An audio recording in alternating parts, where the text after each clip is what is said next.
maksimalno poverenje u njih, ali mi uvek, po svom starom običaju, uvek sumnjamo u sudiju. Butulija za spektakularan kraj ovog derbija, njegov 7. gol i 26-29, ovim je overena pobjeda rukometaša Partizana. Pokušava Zelenović da to ublaži, ali nije uspeo i derbi je završen.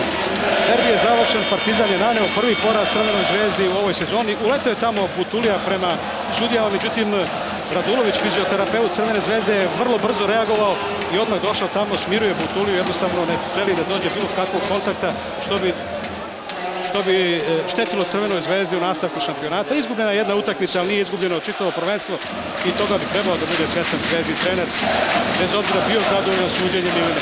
U svakom slučaju zanimljivo, neizvestan derbi od početka do kraja i jedan i drugi tim imali su svoje svetle trenutke. Na kraju Partizan se uspeo vratiti iz mrtvih, kako se to kaže, posle minusa od 5 golova. U nastavku utakmice preokrenuo je rezultat i slavio sa 29-26. Najefikasniji u ekipi Partizana Bojan Butulija, koji je fenomenalno odigrao drugo poluvreme i junak je ove utakmice. Poštovani gledalci, hvala vam na pažnji i pozdrav iz Šumice.